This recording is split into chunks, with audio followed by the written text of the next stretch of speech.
दोस्तों नमस्कार, मैं करीम अहमद सिद्दीकी एडवोकेट। आप देख रहे हैं legal and social awareness.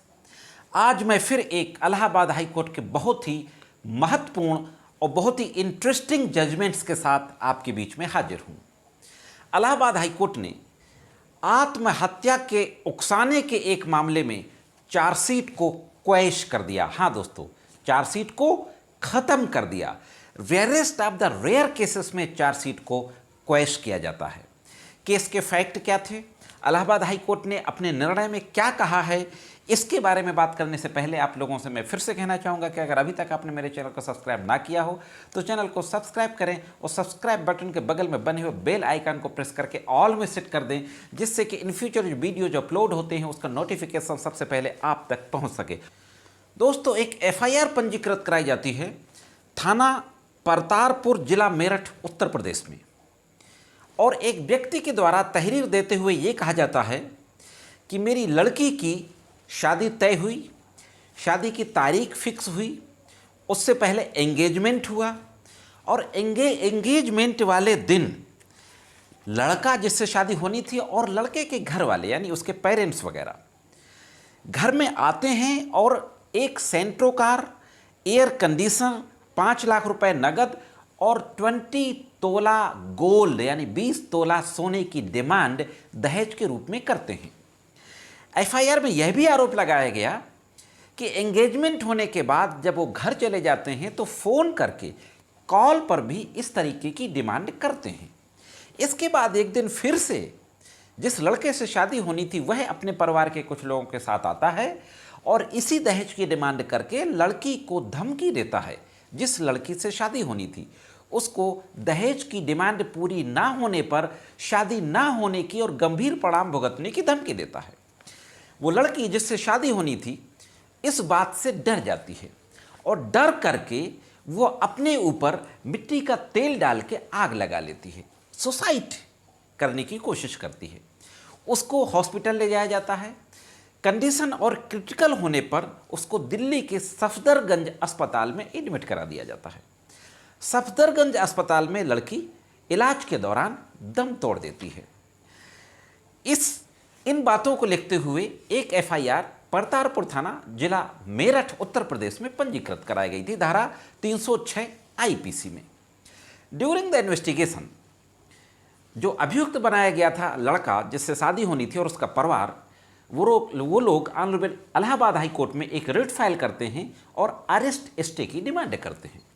Honourable Allahabad high court द्वारा ड्यूरिंग इन्वेस्टिगेशन अरेस्ट स्टे दे दिया जाता है। इसके बाद विवेचना पूरी होने के बाद उस थाने की पुलिस लड़का और उसके परिवार वालों के विरुद्ध सेक्शन 306 IPC यानी अबेटमेंट टू सुसाइड, आत्महत्या के लिए उकसाने के मामले में आरोप पत्र यानी चार्जशीट न्यायालय में फाइल कर देती है। चार्जशीट न्यायालय में फाइल होने के बाद जो आरोपी थे लड़की के होने वाले ससुराल वाले, वो चार्जशीट को क्वैश करने के लिए इलाहाबाद हाई कोर्ट में एक 482 CRPC के तहत फिर से एक एप्लीकेशन फाइल करते हैं। 482 एप्लीकेशन नंबर है 19/450/2010 और इस एप्लीकेशन को फाइल करते हुए कहा जाता है कि डाउरी जैसी कोई डिमांड नहीं की गई थी और लड़की ने जो सुसाइड किया तो जो इल्ज़ाम लगाया गया है उस संबंध में किसी भी प्रकार का कोई एविडेंस नहीं है। ये जो तहरीर है सारे आरोप बेसलेस हैं, ग्राउंडलेस हैं और कोई भी prima facie case made out नहीं होता है। 306 यानी अबेटमेंट टू सुसाइड के लिए जो एसेंशियल इंग्रेडिएंट्स होने चाहिए वो प्राइमा फेसाई इस केस में एस्टेब्लिश नहीं होते हैं, इसलिए इस चार्जशीट को क्वैश कर दिया जाए। मेन जो आरोप था वो यह था कि दहेज के लिए लड़के के ऊपर इतना दबाव बनाया कि लड़की ने इस दबाव से परेशान होकर के सुसाइड कर लिया। यह ऑनरेबल हाई कोर्ट को देखना था उस 482 CRPC के एप्लीकेशन में कि क्या आरोपी लड़का पक्ष के परिवार वालों के द्वारा लड़की के ऊपर दहेज के लिए क्या वाकई इतना दबाव, प्रेशर बनाया गया कि लड़की सुसाइड करने पर मजबूर हो गई। दोस्तों, दोनों पक्षों की बातों को सुनने के बाद तमाम दलीलें दी गई, कई केसला दिए गए। गुरजीत सिंह बनाम स्टेट ऑफ पंजाब, जो AIR 2010 में पब्लिश हुआ था, स्टेट ऑफ वेस्ट बंगाल बनाम इंद्रजीत कुंडू, और हाल ही में जो सुप्रीम कोर्ट में आया अर्णव गोस्वामी का केस, जिसमें एक 306 का मामला था, अबेटमेंट टू कमिट सुसाइड, जिसने सुसाइड कर लिया था। आर्किटेक्टर ने एक सुसाइड नोट लिखकर, तमाम करोड़ों के रुपए का लेन देन था। तो उस केस को भी इलाहाबाद हाई कोर्ट ने कोड किया, अर्णव गोस्वामी बनाम स्टेट ऑफ महाराष्ट्र।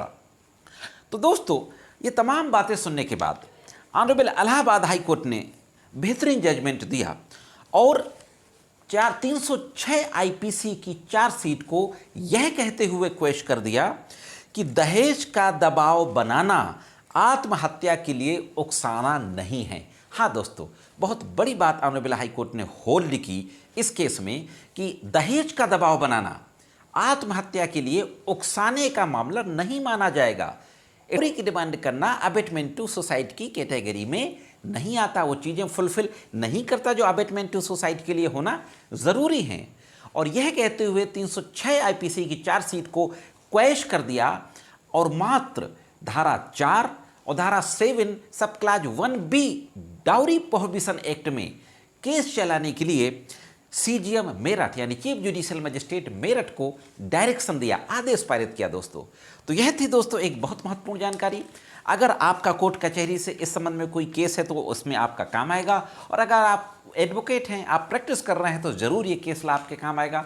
उम्मीद करता हूँ कि जानकारी अच्छी लगी, कमेंट्स करके जरूर बताएं। आज की वीडियो में इतना ही, मिलते हैं किसी अन्य वीडियो में कानून की कुछ अन्य जानकारियों के साथ। तब तक कानून के विभिन्न तरीके की जानकारियों के लिए देखते रहें लीगल एंड सोशल अवेयरनेस।